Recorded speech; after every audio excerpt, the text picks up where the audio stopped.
Salam dostlar, Riyaziyyatdan sınaqlar silsiləsindən gəlin 11-ci sınağın suallarına baxaq. Videoya keçməmişdən qabaq sizdən xahişim həmişə kimi videonu bəyənmək, paylaşmaq, kanala abunə olmaq və videonun şərh bölməsində şərh yazmaqdır ki, beləliklə alqoritma bizim bu suallarımızı daha çox insanların qarşısına çıxarır. İndi isə gəlin suallarla tanış olaq. Birinci sualda deyilir ki, düzbucaqlı koordinat sistemində y bərabərdir x çıxaq 5 və y bərabərdir x üstəgəl 3 düz xətlərinə toxunan çevrənin radiusunu deməli tapın. İndi şəkil biraz vaxt aparan olduğu üçün şəkili əvvəlcədən bu formada çəkib hazır qoymuşam ki, gəlin indi biz məsələni bu şəklin üzərində həll edək. Deməli, birinci üstdən gedən düz xətt y bərabərdir x üstəgələk 3 funksiyasının qrafikidir. İkinci isə y bərabərdir x üstəgələk 5 düz xəttinin deməli qrafikidir. Burada verilmiş düz xəttlərin uyğun olaraq x və y oxlarını kəsdiyi nöqtələri asanlıqla tapa bilərik. Əgər birinci ifadədə, yəni y bərabərdir x çıxaq 5-də biz x-ə 0 versək, onda y-ə -5 alarıq. Əgər biz x-ə 0 veririksə də, deməli onda verilmiş bu əyri y oxunu kəsir. Hansı nöqtədə? -5 nöqtəsində. Bu isə şəkildə aşağıdakı hissiyə uyğundur, yəni -5-ə. Sonra bir dəfə y-ə 0 versək, x-in qiymətini hesablasaq, x-ə 5 alarıq. Yəni, y 0-a bərabərsə, deməli bu dəfə düz xətt x oxunu kəsir, x oxunu apsisi 5 olan nöqtədə kəsməlidir. Eyni qayda ilə də y bərabərdir x üstəgələk 3 düz xətti haqqında danışa bilərik. İndi biz çevrənin radiusunu tapmaq istəyirik. Diqqət etirsək görərik ki, burada düzbucaqlı koordinat sistemində belə düzbucaqlı bir üçbucaq əmələ gəlibdir. Həmin düzbucaqlı üçbucaqları, daha doğrusu 2 dənə düzbucaqlı üçbucaq əmələ gəlir. Bu düzbucaqlı üçbucaqlar bərabər yanlı düzbucaqlı üçbucaqlardır. Gəlin həmin bu düzbucaqlı üçbucaqların təpə nöqtələrini adlandırmaqla quraq. Deməli, A nöqtəsi, O nöqtəsi və B nöqtəsi. Baxın, burada AOB düzbucaqlı üçbucaqdır və burada BA düz xətti çevrəyə toxunandır. Biz də bilirik ki, toxunana çəkilən parça onunla 90 dərəcəli bucaq əmələ gətirməlidir. Və yaxud da ki, elə biz düzbucaqlı üçbucağın düzbucaq təpəsindən çəkilən hündürlüyünü tapa bilərik. İndi bunu nə cür tapaq? Düzbucaqlı üçbucaq bərabər yanlı düzbucaqlı üçbucaq olduğuna görə hipotenus katetin kök altda 2 misilinə bərabər olmalıdır. Yəni, katetimiz bizdə 3-ə bərabərdirsə, onda hipotenusumuz bizdə olur 3 kök altında 2. Onda digər üçbucağı da adlandırsaq, məsələn, burada qurulmuş üçbucağı bu şəkildə M, N və O şəklində qeyd eləsək, uyğun olaraq buradakı katetlər 5-dir, uzunluqları 5-ə bərabərdir. Onda hipotenusu isə 5 kök altda 2 olar. Əgər mən koordinat başlanğıcından yenə də bir dənə hündürlük çəksəm, düzbucaqlı üçbucaqda 90 dərəcəli deməli düzbucaq təpəsindən hipotenuza bir hündürlük endirsəm, bu hündürlüyün uzunluğunu da asanlıqla tapa bilərəm. Birinci halda hündürlüyü H1 ilə qeyd eləsək, H1 bərabərdir. Deməli, nə cürüydü? Katetləri hasilini biz bölürdük hipotenuza. 3 vur 3 bölünsün 3 kök altında 2. H2-ni də tapsaq 5 vur 5 bölünsün 5 kök altında 2. Baxın, birinci H1-in ifadəsində 3-lər ixtisar gedir. Qalır H1 bərabərdir kök altda 2-də 3. İkincidə isə 5-lər ixtisar gedər və H2 üçün biz kök altda 2-də 5 almış olarıq. İndi H1 ilə H2-nin cəmi isə bizdə iki düz xətt arasındakı məsafəni, yəni diametri verməlidir. Çünki çevrəyə toxunan 2 dənə düz xəttlər arasındakı ən böyük məsafə elə çevrənin diametrinə bərabərdir. Çünki bu düz xəttlər bir-birinə paralel şəkildədir. Onda H1 üstəgələk H2 bərabərdir 2 böyük R-dir. Biz bunu kiçik R şəkildə də yaza bilərik, fərqi yoxdur. Onda kök altda 2-də 3 üstəgələk kök altda 2-də 5, o da bərabərdir 2R-ə. Gəlin sərgəli yazaq. Buradan da nə alırıq? 8 böl kök altda 2 bərabərdir 2R və biz R-i tapası olsaq, hər tərəfi 2-yə bölərik. 4 bölək kök altda 2 almış olarıq. Məxrəci də irrasionallıqdan azad etmək üçün sürət və məxrəci kök altda 2-yə vursaq, məxrəcdə alarıq 2, sürətdə də alarıq 4 kök altda 2. Buradan da R bərabərdir 2 kök altında 2 almış olarıq. Doğru cavab edər, D bəndi. İndi isə gəlin ikinci suala baxaq. İkinci sualda deyilir ki, A koordinatları 2, -5 və B nöqtəsi koordinatları A9. Bu Bu nöqtələr C -3 B nöqtəsinə nəzərən simmetrik olarlarsa A B hasilini tapın. Əgər verilmiş nöqtəyə nəzərən 2 nöqtə simmetriksə, bu deməkdir ki, verilmiş nöqtə həmin bu belə deyək, bir parça çəkəsi olsa, parçanın orta nöqtəsi olmalıdır. Yəni A və B düz xəttlərini təmsili olaraq çəkirəm. Yəni bu şəkildə olmamalıdır. Çünki burada iki ölçülü düzbucaqlı koordinat sistemində biz bunu çəkməliyik. Amma şəkil üzərində daha sadə formada belə başa salaq. Deyək ki, bizdə bir də AB parçası var. C nöqtəsi verilmiş AB parçasının orta nöqtəsidir. Onda A və B nöqtələri C-yə nəzərən simmetrik nöqtədirlər. Onda A nöqtəsinin koordinatlarını x1, y1 ilə işarə etsək, B nöqtəsinin koordinatlarını isə x2, y2 ilə işarə etsək, onda C nöqtəsinin koordinatlarını biz x, y şəklində göstərməliyik. Belə ki, x bərabərdir x1 üstəgəl x2 bölə 2 və y bərabərdir y1 üstəgələ y2 bölünsün 2 olmalıdır. Buradan x bərabərdir A-nın koordinatları apsisi 2, B-ninki isə A-dır. Bölək 2 bərabərdir. Şərtə görə C-nin apsisi -3-dür. Eyni qayda ilə -5 üstəgəl 9 bölü 2 də bizə B-ni verməlidir. Beləliklə 2 üstəgələk A bərabərdir -6 və buradan A-ya biz -8 tapırıq. Eyni qayda ilə -5-dən 9-u toplayırıq 4, yarısı 2 verər, 2 bərabərdir B və nəticədə AB hasili üçün biz -8 vur 2 bərabərdir -16 almış olarıq ki, doğru cavab da D bəndi olar. Gəlin elə 3-cü sualı burada şəklin üzərində tapmağa çalışaq. Deyir ki, AB CD-yə paraleldir. Yəni, iki paralel düz xətt verilmişdir və YF kəsən olarsa, şəkildəki verilənlərə görə KYF bucağını tapın. Burada baxın, AB və CD düz xəttlər bir-birinə paralel. YF də kəsən olduğuna görə alınmış iki bucağa diqqət edirək. Bucaqlardan biri BYF bucağıdır. Yəni, baxın, bu bucaqdır. Hansı ki, qiyməti 110 dərəcəyə bərabərdir. Biri də YF dedi. Hansı ki, bu bucaqdır. Verilmiş bu iki bucaq daxili bir tərəfli bucaqlardır. Və biz qaydanı tətbiq eləsək, biz qayda deyir ki, daxili bir tərəfli bucaqların cəmi 180 dərəcə olmalıdır. Deməli, əgər mən YFD bucağını X ilə işarə etsəm, onda X ilə 110 dərəcənin cəmi bizə verər 180 dərəcə. Nəticədə biz X üçün 70 dərəcə almış olarıq. İndi gəlin onda X-in əvəzinə elə 70 dərəcə yazaq. Deməli, bu bucaq oldu 70 dərəcə. İndi diqqət etirsəz, görərsiniz ki, burada bir bucaq var. Hansı ki, CFD bucağıdır. CFD bucağı açıq bucaqdır. Deməli, onun dərəcə ölçüsü 180 dərəcəyə bərabər olmalıdır. 30 dərəcə ilə 70 dərəcənin cəmi 100 dərəcə edir. Deməli, onda daxildə qalan hissə, yəni KFY bucağı bizdə 80 dərəcəyə bərabər olmalıdır.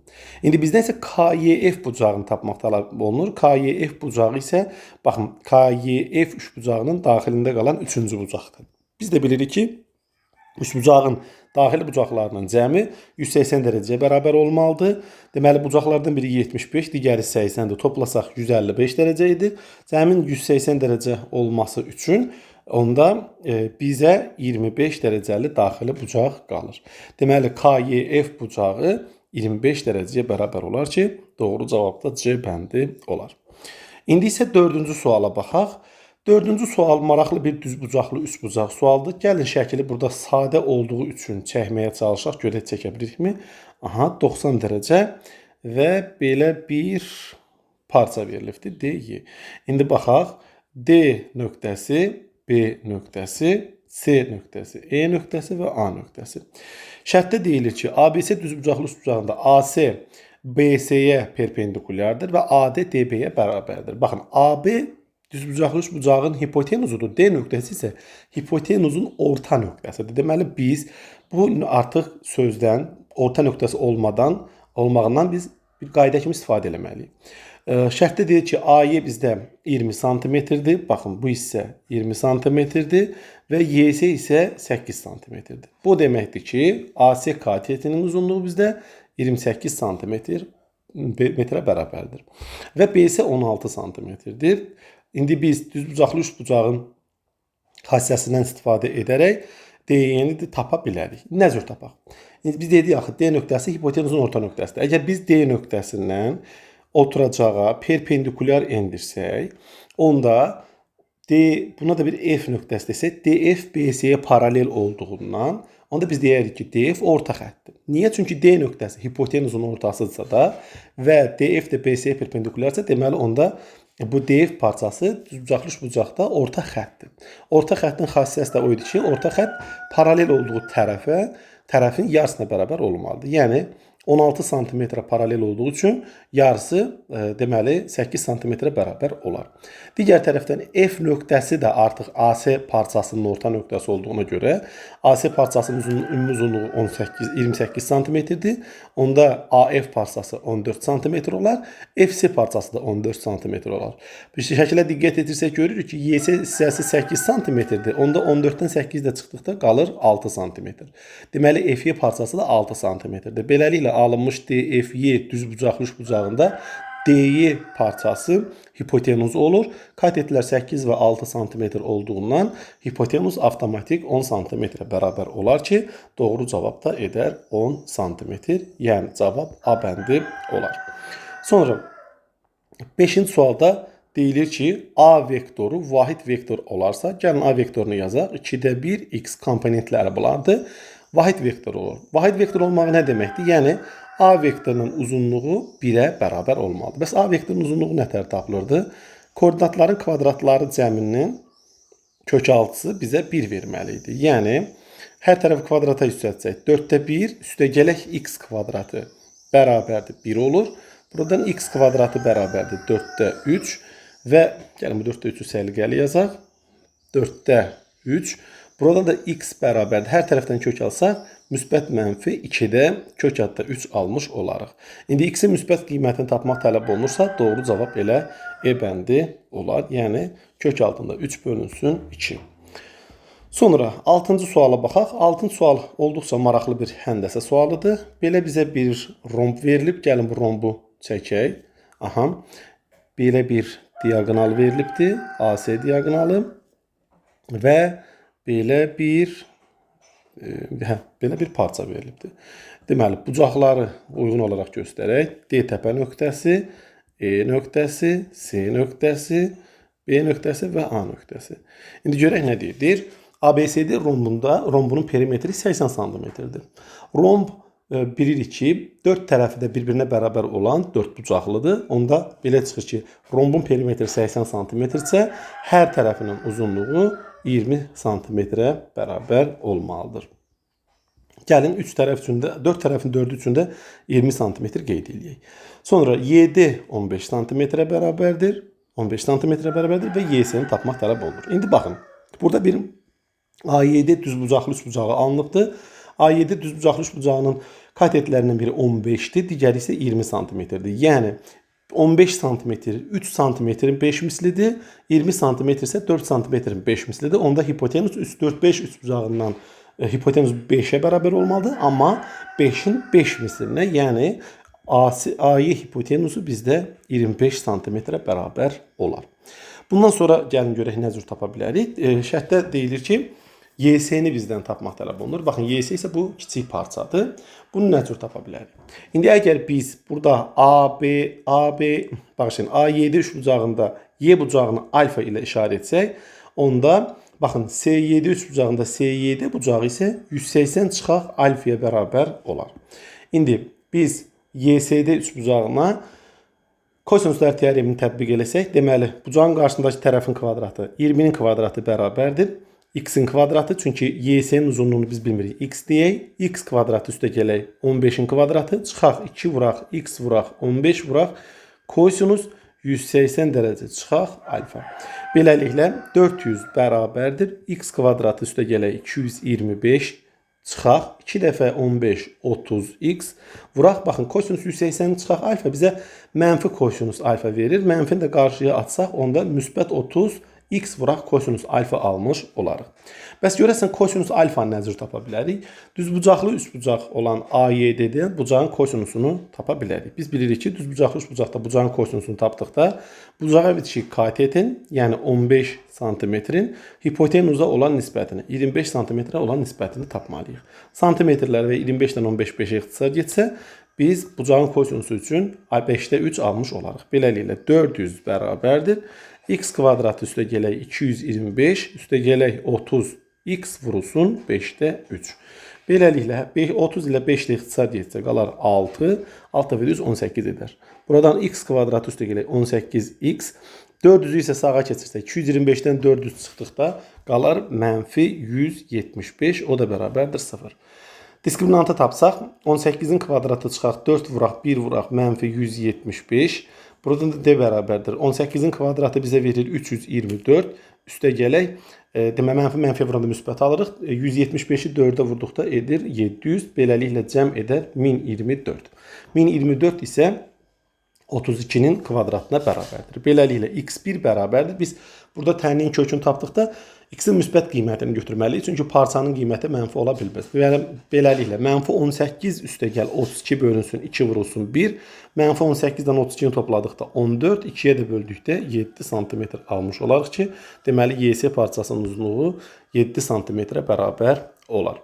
Sonra 7-ci sualda deyilir ki, şəkildə O mərkəzli çevrədə AOC bucağı 50 dərəcədir. BAO bucağı isə 70 dərəcə olarsa CBO bucağını tapın. Gəlin şəklin üzərində bu məsələni həll edək. Deməli O nöqtəsindən biz çevrənin bu CO parçasını uzadaq və çevrə ilə kəşdiyi nöqtəyə də D nöqtəsi deyək. Baxın, burada artıq neçə dərəcəli bir qövs almışıq. DBC qövsü bizdə artıq 180 dərəcəli qövs olar. AOC bucağı isə mərkəzi bucaqdır. Mərkəzi bucaq olduğuna görə bura 50 dərəcəsə, deməli onda AC qövsünün də dərəcə ölçüsü 50 dərəcəyə bərabər olmalıdır. Onda belə çıxır ki, yerdə qalan DBA qövsü, baxın, bu hissə 180-dən 50 çıxdıqda qalan bucaqdır. Yəni 180-dən 50 çıxanda nə qədər qalır? Qalır, deməli 180-dən 50 çıxdıqda qalır 130 dərəcə. İndi BAO bucağı isə bizdə 70 dərəcəyə bərabərdir. Yəni eyni zamanda baxın bu O nöqtəsindən digər bir radiusu da çəkək və çevrə ilə toxunduğu nöqtəyə parçanın çevrə ilə toxunduğu hissəsinə də E nöqtəsi deyək. Burada indi əgər BAO bucağı 70 dərəcədirsə də bu artıq daxili bucaqdır. Biz də bildik ki, daxili bucaq söykəndiyi qövsün dərəcə ölçüsünün yarısına bərabərdir. Onda belə çıxır ki, buradakı baxın bu bucaq B nöqtəsindən qövs, daha doğrusu BDY qövsü bizdə 140 dərəcə olmalıdır ki, daxili bucaq həmin qövsün dərəcə ölçüsünün yarısına bərabər olsun.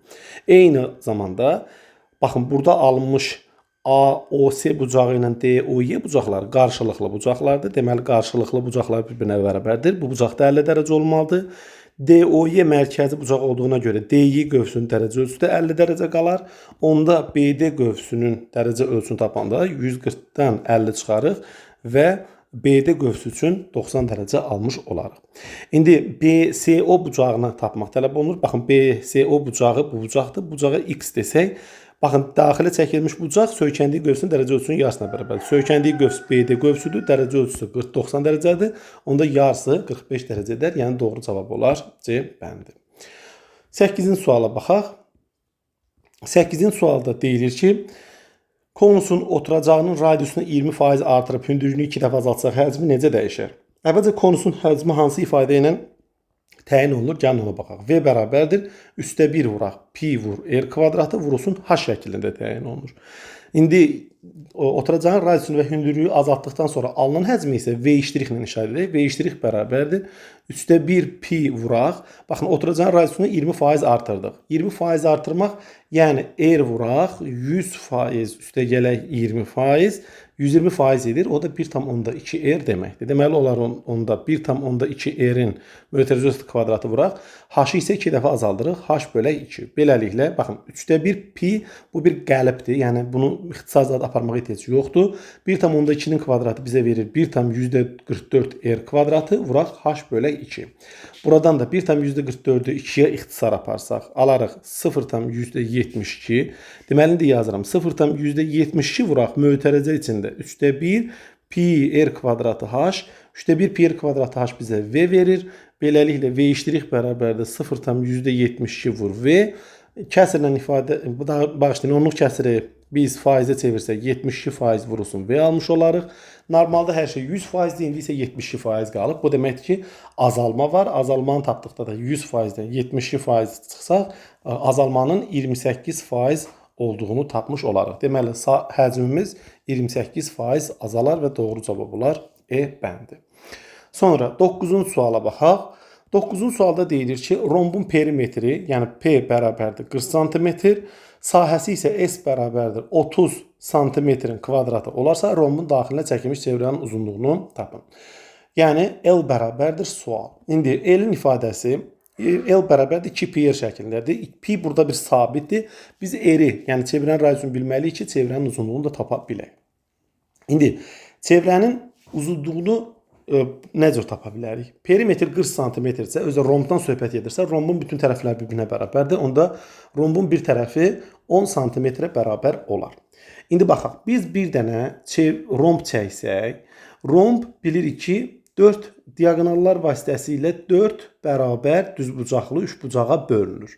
Onda belə çıxır ki, bu sahəni biz 4 yerə bölsək, bu düzbucaqlı üçbucaqlardan birinin sahəsini almış olaraq. Biz rombun ABCD olaraq adlandırsaq, O nöqtəsi diagonalların kəsişmə nöqtəsi olsa, onda belə çıxır ki, BOC üçbucağının və yaxud AOB üçbucağının deməli sahəsi 30-un 4də 1-nə bərabərdir. Yəni 30 bölünsün 4 santimetrin kvadratıdır. Bu da 2-də 15 santimetrin kvadratı edər. Digər tərəfdən, əgər biz çevrə çəksək bu deməli rombun daxilinə çevrə çəksək, biz bilirik ki, diagonalların kəsişmə nöqtəsindən çəkilmiş deməli AB tərəfinə çəkilmiş hündürlük çevrənin radiusu olmalıdır. Onda biz bu radiusu da nə cür tapa bilərik? Biz həmçinin AOB üçbucağının sahəsini klassik sahə düsturundan istifadə etməklə tapa bilərik. Yəni tərəf, 2də 1 vuraq tərəf, vuraq tərəfə çəkilən hündürlük, tərəfə çəkilən hündürlüyü də OY ilə işarə etsək, tərəfə çəkilən hündürlük. Buradan 2də 1 vuraq, AB-nin qiyməti rombun tərəfidir 10 cm-dir.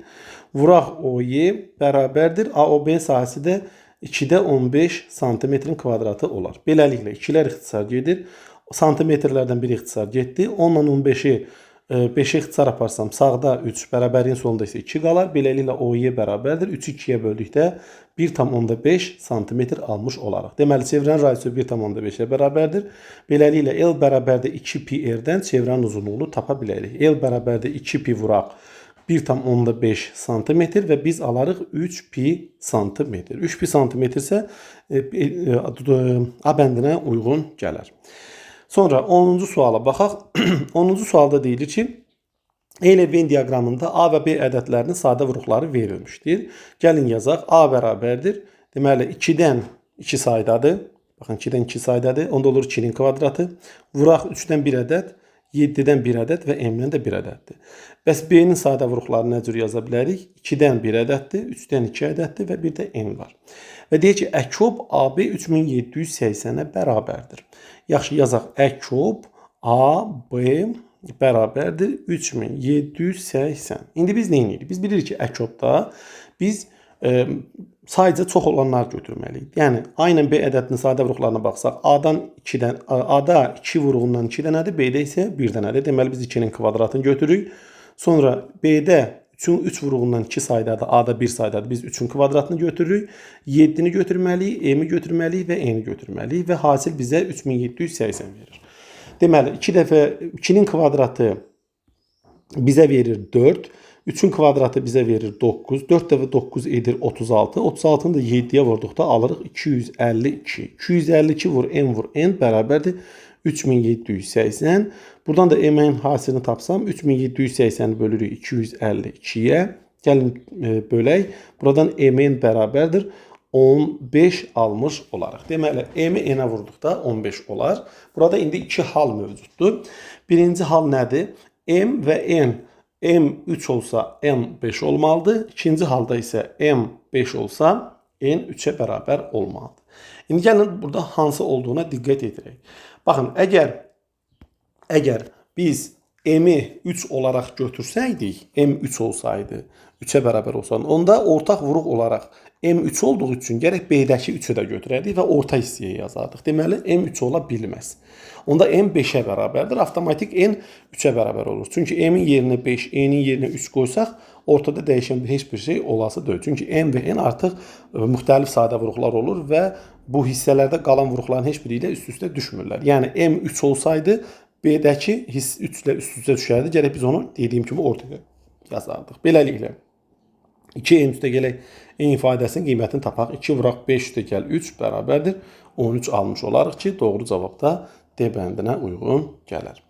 Sonra 11-ci suala baxaq. 11-ci sualda deyilir ki, verilmiş ifadənin qiymətini tapın.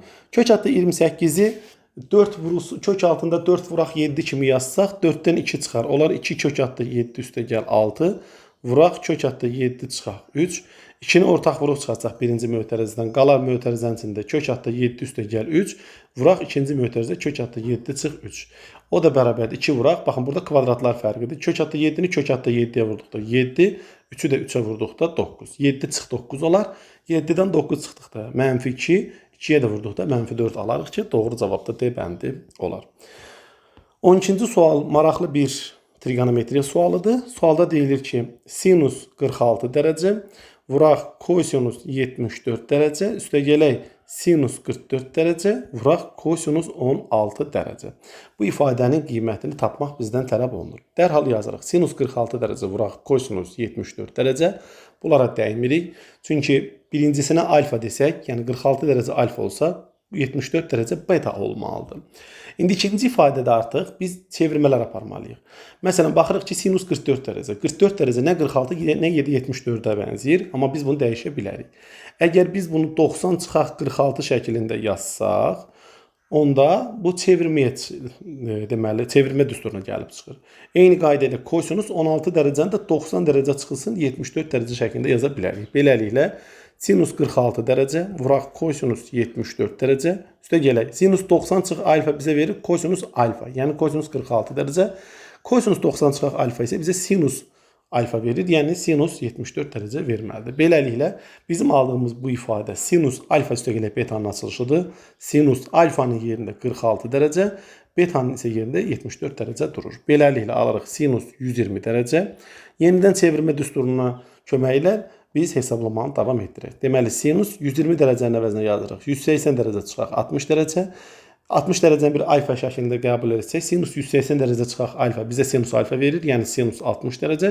Sinus 60 dərəcədə isə kök altında 3 bölək 2 almış olarıq ki, doğru cavab da E bəndi olar. Sonra 13-cü suala baxaq. 13-cü sual maraqlı bir trigonometrik tənlik sualdır. Sualın şərtində deyilir ki, sinus 2x çıxaq 2 kosinus x bərabərdir 0. Sinus 2x-i düstur şəklində açsaq, 2 sinus x vuraq kosinus x çıxaq 2 kosinus x bərabərdir 0. Buradan 2 kosinus x-i ortaq vuruq çıxartsaq, sinus x çıx 1 bərabərdir 0 almış olarıq.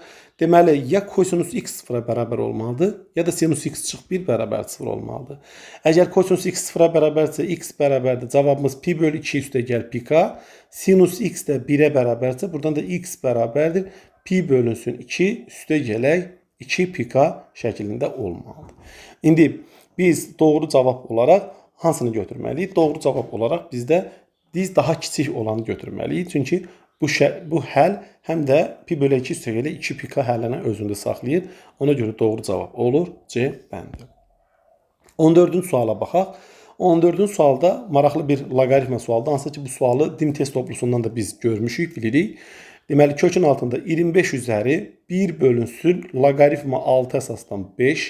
Sonra üstə gələk 49 üzəri 1 bölünsün loqaritma 8 əsasdan 7 kökün bağlayaq. Deməli, o da bərabərdir. Biz dedik ki, əgər 1 bölünsün loqaritma A əsasdan B varsa da, onu hökmən biz bilirik ki, qaydaya görə 1 bölək loqaritma A əsasdan B bizə loqaritma B əsasdan A-nı verir. Yəni, 25 üzəri loqaritma 5 əsasdan 6-dır. Üstə gələk. Digəri isə 49 üzəri loqaritma nə olmalıdır? 7 əsasdan 8. O da bərabərdir. Həmçinin bilirik ki, loqaritma A əsasdan B eyni zamanda loqaritma A-nın kvadratı əsasdan B-nin kvadratına bərabərdir. Yəni ikisini də eyni vaxtda həm loqaritmanın əsasından həm də loqaritma daxilindəki ifadəni kvadrata yüksəltmək mümkündür. Onda nə alırıq? Kökün altında 25 üzəri loqaritma 5-in kvadratı 25, onda 6-nın kvadratı 36 eləyir. Üstə gələk 49 üzəri loqaritma 49 əsasdan 64. Kökü də bağlayaq. Baxın, 25 ilə loqaritma 25, 49 ilə loqaritma 49 ixtisar gedir və kökün altında qalır nə? 36 üstə gəl 64, 36 üstə 64 gəldikdə 100, 100-dən isə kök 10 çıxar və doğru cavab olar B bəndi. 15-ci sual loqaritmik tənlik sualıdır. Deməli deyilir ki, loqaritma 16 əsasdan x üstə gələk loqaritma 4 əsasdan x üstə gələk loqaritma 2 əsasdan x bərabərdir 3,5. Bu tənliyi həll edin. Diqqət etirsək görərik ki, loqaritmaların altındakı ifadələrin hamısı x-dir, amma loqaritmaların əsasları fərqlidir. 16, 4 və 2-dir. Diqqət etirsək görərik ki, həm də 2, 16, 4 bunlar hamısı 2-nin qüvvətləridir. Onu da biz bu şəkildə yazaq. Loqaritma 16-nı yazaram 2 üstü 4. Daxildəki ifadə x üstə gələk loqaritma x daxildəki ifadə 4-ü yazaram 2-nin kvadratı üstə gələk loqaritma 2 əsasdan x bərabərdir 3,5. Beləliklə x-lərin qüvvətləri 1-dir. İndi qabağa nə keçir? 1-i bölürük 4-ə alırıq 4-də 1. Yəni 4-də 1 vuraq loqaritma 2 əsasdan x. Digəri 2-də 1 şəklində keçir. 2-də 1 loqaritma 2 əsasdan x. Bir də loqaritma 2 əsasdan x bərabərdir 3,5. İndi ortaq vuruq loqaritma 2 əsasdan x-i çıxarsaq, mötərizənin içində qalar 4-də 1 üstə gəl 2-də 1 üstə gəl 1. O da bərabərdir 3,5. Baxın, bu mötərizənin içində kəsrlər ifadəni sadələşdirsək, alarıq nə? 4-də 1 ilə 2-də 1-i topladıqda qalır 4-də 3, üstə də 1 gəldikdə edir 4-də 7. 4-də 7 vuraq loqaritma 2 əsasdan x bərabərdir 3,5. Buradan loqaritma 2 əsasdan x bərabərdir 3,5-i bölürük 4-də 7-yə, yəni tərsinə çevirib vurmalıyıq. Vurmalıyıq 7-də 4-ə. 3,5-i 7-yə ixtisar apardıqda məxrəcdə 1 sürətdə 0,5 qalır. 0,5 də 4-ə vurduqda 2. Beləliklə, loqaritma 2 əsasdan x bərabərdir 2 və buradan x bərabərdir 2-nin kvadratı, yəni 4. Deməli, doğru cavab olar B bəndi. İndi isə 16-cı suala baxaq. 16-cı sual maraqlı bir müxtəsər vurma düsturunun tətbiqi ilə misal həllidir. Misalı olduğu kimi köçürək və sadələşdirməyə çalışaq. Deməli, diqqət etsək görərik ki, birinci ifadə kublar fərqinin açılışıdır. Yəni, x-i biz x kvadratına vururuq, alırıq x kubu, mənfi 3-ü də 9-a vururuq, alırıq 27. Deməli, bu x kubu çıxaq 27-nin açılışıdır. Çıxaq, ikinci ifadə isə 2 həddin cəminin kubudur. Açılış nətərdir? Birincinin kubu, hələ ki mənfi olduğu üçün mötərizənin içində hamısını yazaq. Üstə gələk 3 vuraq, birincinin kvadratı vurulsun ikinci. Üstə gələk 3 vuraq, birinci vurulsun ikincinin kvadratı. Üstə gələk ikincinin kubu. O da bərabərdir. Onda alarıq x kubu çıx 27 çıx x kubu. Çıxaq 9x-in kvadratı. Çıxaq 27x üstə gəlinsin 20. Baxın, çıxılsın 27. Baxın, sonda bir dənə səhvə yol verdik. Beləliklə x kublar islah olar və biz hansı ifadəni almış olarıq? Alırıq mənfi 9x kvadratı. Çıxaq 27x və çıxılsın 54. Və burada mənfi 9 ortaq vuruq çıxarsaq, mötərizəsində qalır x kvadratı, üstə gələk 3x, üstə gələk 6. Cavablara diqqət etsə görək ki, cavabların heç biri bu cavaba uyğun gəlmir. Çünki misalın özündə bir səhv var. 17-ci suala baxaq. 17-ci sualda deyilir ki, 2, 5, 8 və s. ədədi silsiləsinin 7-ci həddini tapın. Deməli, birinci hədd 2-yə bərabərdir. Silsilə fərqi isə diqqət etirsə görək ki, sıranın elementləri, hədləri 3 vahid artır. Deməli, silsilə fərqi də 3-ə bərabərdir. 7-ci həddi nətər tapırıq? A7 bərabərdir. A1 üstə gəl 6 vur D şəklində. Buradan A7 bərabərdir. A1-in qiyməti 2, üstə gələk 6 vuraq 3 və buradan biz 7-ci hədd üçün 20 almış olarıq ki, doğru cavab da E bəndi olar. Sonra 18-ci ifadədə deyilir ki, sualda deyilir ki, verilmiş ifadəni sadələşdirin. Bu, kompleks ədədlər mövzusuna aid bir sualdır. Deməli, nə edirik? İfadəni sadələşdirmək üçün birinci kompleks ədədin məxrəcini kompleks və sürətini məxrəcin kompleks qoşmasına vurmaqla sadələşdirək. Bu nisbəti hesablayaq. 1 üstə gələk 2-nin kompleks qoşması 1 çıxaq 2 idi. Sürətdə isə onda 1 çıxaq 8i vuraq 1 çıxaq 2i olar. çıxılsın. Deməli, məxrəzdəki i-nin kompleks qoşması ilə özüdür. Onda sürət və məxrəci biz i-yə vururuq. Beləliklə, məxrəcdən alırıq. 1-i 1-ə vururuq. 1 çıxaq 2-ni mənfi 2-yə vuranda mənfi 4i kvadrat alırıq. Sürətdə isə 1-i, yəni birinci mötərizədəki 1-i vururuq ikinci mötərizəyə. Yəni 1 çıxaq 2-yə alırıq. 1 çıxaq 2i. Çıxaq 8i-ni də mənfi 8-i də ikinci mötərizəyə vursaq alırıq mənfi 8i. Üstə gələk 16i-nin kvadratı. Çıxaq. Deməli, i-ni i-yə vurduqda məxrəcdə i kvadratı, sürətdə isə 2i. Beləliklə, i kvadratı bizə mənfi 1 verir. Deməli, mənfi 4-ü mənfi 1-ə vurduqda müsbət 4, 1 də üstə əlavə etdikdə məxrəcdə olur 5. Sürətdə isə nə olur? i-nin kvadratı, baxın, sürətdə i-nin kvadratı var. Mənfi 1 eləyir, 16-ya vurduqda mənfi 16, 1 də əlavə etdikdə mənfi 15. Çıxaq, mənfi 2, mənfi 8-i bizə verir mənfi 10. Çıxaq, indi baxın, i kvadratı bizdə mənfi 1-dir, sürətdə isə 2i alırıq. Beləliklə, birinci kəsirin sürət sadələşdirsək, yəni sürət və məxrəci 5-ə bölsək, alarıq mənfi 3 çıxaq 2i. Mənfi ikinci kəsirdə isə məxrəcdəki mənfi qarşıya çıxır, mənfi müsbət edir və olur müsbət 2i. Beləliklə, mənfi 2 ilə müsbət 2 islah olduqda qalır mənfi 3, yəni doğru cavab olur C bəndi. Sonra 19-cu suala baxaq. Həm müxtəsər vurma düsturunun, həm də ki, Viye teoreminin tətbiqi ilə bağlı bir kvadrat tənlik sualdır. Sualda deyilir ki, x kvadratı çıxaq 4x üstə gələk 1 bərabərdir 0 tənliyinin köklərinin kubları cəmini tapın. Yəni, x1-in kubu üstə gələk x2-nin kubunu tapmaq tələb olunur. İndi biz nə edirik? Tənliyə baxaraq dərhal Viye teoremini tətbiq edək, kökləri cəmini və kökləri hasilinin nəyə bərabər olduğunu yazırıq. Deməli, köklər cəmi 4-ə, kökləri hasili isə 1-ə bərabərdir. Onda x1-in kubu üstə gələk x2-nin kubunu nə cür aça bilərik? Biz a kubu üstə gələk b kubunun çox az hallarda istifadə olunan, amma olduqca faydalı bir açılışını bilirdik. A üstə gələk b-nin kubu çıxılsın, 3ab vurulsun, a üstə gələk b şəklində bir açılışı var idi. İndi bu qaydanı x1-in kubu üstə gələk x2-nin kubuna tətbiq etsək, onda olar x1 üstə gələk x2-nin kubu çıxaq 3 vuraq, x1 vuraq, x2 vuraq, x1 üstə gələk x2. Beləliklə, tənliyin köklərinin kubları cəmi üçün biz görək nə alırıq. x1 üstə gələk x2-nin qiyməti 4-dür, kubu bizə verər 64. Çıxaq 3 vuraq, x1, x2 hasili 1-dir, x1 üstə gələk x2 də 4-dür. Beləliklə, 64 çıxaq 3 vur, 1 vur, 4 yedir 12. 64-dən də 12 çıxdıqda qalır 52.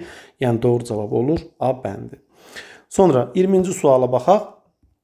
20-ci sualda deyilir ki, verilmiş xətti tənliklər sisteminin sonsuz sayda həlli olarsa. Gəlin bu xətti tənliklər sistemini yazaq, amma birbaşa müəyyən sadələşmələr aparaq. Məsələn, AX çıxaq BX var, düzdürmü? X ortaq vuruq çıxartsaq nə qalır? Mötərizəsində A çıx B vur X. Üstə gələk, eyni qayda ilə Y ortaq vuruq çıxartsaq qalar. A çıxaq B vuraq Y bərabərdir 2 olmalıdır. İkinci tənlik isə olduğu kimi qalır. İndi xətti tənliklər sisteminin sonsuz sayda həlli olması üçün x-lərin, y-lərin uyğun olaraq və sərbəst ədədlərin nisbətləri bir-birinə bərabər olmalıdır. Yəni, a çıxaq b bölək b bərabər olmalıdır. A çıxaq b bölünsün 2, o da bərabərdir 2 bölünsün 4. Baxın, 2 ilə 4 ixtisar getsə məxrəcdə qalır 2, sürətdə qalır 1. Onda diqqət etirsək görürük ki, elə b 2-yə bərabərdir. Yəni, b bərabərdir 2 olmalıdır. A çıxaq b isə 1-ə bərabərdir. Onda A-nın qiymətini tapmaq üçün B-nin yerinə vəzə 2 qoyuruq. A çıxaq 2 1-ə bərabərdir və biz buradan alırıq A-ya 3. Beləliklə, A üstə gələk B cəmi üçün cavabın 5 olduğunu tapırıq ki, doğru cavabda D bəndi olar. İndi isə 21-ci suala baxaq. 21-ci sualda deyilir ki, A parametrinin hansı qiymətində Y bərabərdir? A çıxaq 2 vuraq X üstə gələk 4 funksiyasının qrafiki OX oxuna paralel olar. Yəni, biz bu koordinat sistemini çəkib həmin halı göstərə bilərik. Baxın, bizim koordinat sistemimizdə düz xətt x oxuna paralel olmalı. Ya müsbət istiqamətdən paralel olar, ya mənfi istiqamətdən. Bu o zaman mümkündür ki, y oxunu kəsir. Y oxu kəsdiyi hissə bizdə b idi. Deməli, onda avtomatik k əmsalı bizdə 0-a bərabər olmalıdır. Yəni, düz xəttin bucaq əmsalı. Yəni, a çıxılsın 2 0 olmalıdır ki, x-li hədd getsin və y bərabərdə yerdə 4 qalsın. Və buradan biz a-nın 2 olduğunu taparıq ki, doğru cavab da B bəndi olar. İndi isə 22-ci suala baxaq. 22-ci sualda deyilir ki, A kvadratı bərabərdir B-si, B kvadratı bərabərdir A-si olarsa verilmiş bu ifadənin qiymətini tapın. Amma ABC hasili 0-dan fərqlidir. Çünki məxrəcə 0 qoysaq ifadənin mənası olmaz. İndi bu ifadəni nə cür tapa bilərik? Nə cür hesablaya bilərik? Deməli A kubunun yerinə baxın, bir şərt olaraq verib ki, A kvadratı BC-yə bərabərdir. Mən A kubunu A vurulsun A kvadrat şəklində yazsam, B kubunu da B vurulsun B kvadrat şəklində yazsam, onda cavabı asanlıqla almış olaram. Belə ki, A vuraq A kvadratın yerinə yazıram BC, İkincidə isə B vuraq B kvadratın yerinə də yazıram AC bölək 4ABC. Sürətdə ABC üstəgələk ABC olur 2ABC. Məxrəcdə isə 4ABC. ABC-lər ixtisar getsə 4-də 2 edər 2-də 1. Yəni doğru cavab olar E bəndi. Sonra 23-cü suala baxaq. 23-cü sual isə bu ədədin standart şəkli ilə bağlı olan bir sualdır. Deyir ki, A ədədinin tərtibi 8-ə bərabərdir. Gəlin birinci A ədədinin özünü olduğu kimi yazaq. Biz baxırıq ki, burada ədədin tam hissəsi 0,24-dür. Biz də bilirik ki, ədədin tam hissəsi 1 kiçik ola bilməz. Ona görə 0,24-ü 2,4 vuraq 10 üstü mənfi 1 şəklində yazmalıyıq. Vuraq 10 üzəri x üstəgəl y çıxaq 2, o da bərabərdir nə olmalıdır? 2,4 vuraq 10 üzəri əsaslı reyn olduğuna görə qüvvətlər toplanır. X üstəgələ y mənfi 1 ilə də 2-ni topladıqda olur mənfi 3. Deməli, şərtə görə qüvvət, yəni tərtib 8-ə bərabərdir. Yəni, x üstəgələ y çıxaq 3 bizdə 8-ə bərabərdir. Onda buradan x üstəgələ y cəmi üçün 11 alırıq. Digər tərəfdən b-ni tapsaq, 0,53 vuraq 10 üzəri x çıx y üstəgələ 3 ədədin tərtibi də 4-dür. 4 olması üçün biz 0,53-ü yazırıq. 5,3 vuraq 10 üzəri mənfi 2. Çünki 2 vahid vergülü sağa çəkirik. Vuraq 10 üzəri x çıxaq y üstəgəl 3. O da bərabərdir. 5,3 vuraq 10 üzəri x çıxaq y üstəgəl 1. Şərtə görə x çıxaq y üstəgələk 1 də bizdə 4 olmalıdır. Yəni x çıxaq y bizə 3 verir. Beləliklə, birinci şərtdən x üstəgələk y bərabərdə 11 almışdıq. İkinci şərtdən isə x çıxaq y üçün 3 aldıq. Tərəf-tərəfə toplasaq, müsbət mənfi y-lər bir-birinə islah edər. 2x bərabərdə 14 və x-ə biz 7 alarıq. Əgər birinci tənlikdə x-in yerinə 7 qoysaq, y üçün də biz 4 almış olarıq. Beləliklə, x vur y hasil üçün 28 alarıq. Yəni, doğru cavab olar B bəndi. Sonra 24-cü suala baxaq. 24-cü sualda deyilir ki, mağazada olan 3 növ meyvənin satışı uyğun olaraq 2, 5, 8 nisbətindədir. Deməli, onda birinciyə 2K desək, ikinciyə 5K desək, üçüncü 8K olmalıdır. Satıcı uyğun olaraq birinci növ meyvənin qiymətini 25% artırır. 25% biz bilirik ki, kəsrlə 4-də 1-ə bərabərdir. 2K-nın 4-də 1-i K bölünsün 2 olar. Yəni 0,5K. Onda artırırsa 2K idi. Üstə də 0,5K əlavə elədik. Aldıq 2,5K. Sonra İkinci növ meyvənin qiyməti isə 20% artırdı. Biz bilirik ki, 20% də adi kəsrlə 5-də 1 eləyir. 5K-nı 5-də 1-ə vurulduqda K edir, yəni K qədər artırır və qiymət olur 6K. İndi deyir ki, satıcı üçüncü növ meyvənin qiymətini neçə faiz aşağı salmalıdır ki, meyvələrin ümumi qiyməti dəyişməlidir. Deyək ki, müəyyən qədər aşağı saldı və qiymət oldu X. X olduqda bu iki ifadənin cəmi bir-birinə bərabər olmalıdır. Onda baxaq, üstdəki cəm nə qədər eləyir? 2K, 5K, 8K topladıqda edir 15K. İkinci cəm isə bizə verir X üstəgələk 8,5K. İndi bu ifadələr bir-birinə bərabər olmalıdır. Yəni, X üstəgələk 8,5K bərabərdir 15K olmalıdır. X də bərabərdir 15K-dan çıxırıq 8,5K. X də bərabərdir 6,5K almış olarıq. Beləliklə, malın qiyməti nə qədər aşağı endirilib? Deməli, 8K-dan 6,5K çıxdıqda qalır 1,5K. Deməli, 1,5K qədər endirilib. Bəs nə qədər, neçə faiz edir? 1,5K-nı malın maya dəyər olan 8K-ya bölüb 100-ə vurmalıyıq. 100%. Beləliklə, K-lar ixtisar getdi. Baxırıq, 1,5-i 100-ə vurduqda alırıq, deməli, 150. 150 böl 8%, o da bərabərdir. 150 ilə 8 2-yə ixtisar getdikdə məxrəcdə 4, sürətdə 75 alır. 75-i isə 4-ə böldükdə biz alırıq 18,75%. Deməli, malın qiyməti 18,75% enibdir. Doğru cavab olar ya. İndi isə 25-ci suala baxaq. 25-ci sualda verilmiş ifadənin qiymətini tapmaq tələb olunur. Biraz qarışıq tip görünsə də olduqca sadə sualdır. 3 tam, məxrəcdə 4, sürətdə 0 tam dövrdə 2 bölək 2-də 11. Gəlin sadələşdirək. 3 tam 4-də 0 tam dövrdə 2-nin əvəzinə sürətdə biz 9-da 2 yazmalıyıq və beləliklə biz mərtəbəli kəsr alırıq. Bölməni də yerinə yetirən zaman birinci ifadə olduğu kimi durur, ikinci kəsir tərsinə çevrilib vurulurdu. Birbaşa tərsinə çevirib vurulma şəklində yazsaq, yazarıq vur 11-də 2. Beləliklə 9 düşür 4-ün yanına məxrəcə olur 3 tam. 9 dəfə 4 36, 36-da 2, vuraq 11-də 2. Sonra 2 ilə 36 ixtisar gedir, qalır 18-də 1. Beləliklə 3 tam 18-də 1, vuraq 11-də 2. O da bərabərdir. 3 tam 18-də 1 qarışıq ədəddir. Düzgün olmayan kəsirə çevirsək 18-də 55 alarıq, vurarıq 11-də 2-yə. 18-də 2 ixtisar getsə, məxrəcdə 9 qalır, sürətdə 1. 55-dən də 11 ixtisar yaparsaq, məxrəcdə 1 qalır, sürətdə isə 5 və doğru cavab olur 9-da 5. Yəni A bəndi. Beləliklə biz 11-ci sınağın suallarına da sona qədər baxdıq. Ümid edirəm ki, hər hansı bir qarışıqlıq, səhvə yol verməmişəm. Baş verə biləcək kənardan gələn səslərə, cüzi texniki ifadə səhvlərinə görə əvvəlcədən hər birinizdən üzr istəyirəm. Videoda izah olunan suallara dair öz təklif və iradlarınızı, həll yollarınızı videonun şərh bölməsində qeyd edə bilərsiniz. Sağ olun, diqqətiniz üçün təşəkkürlər.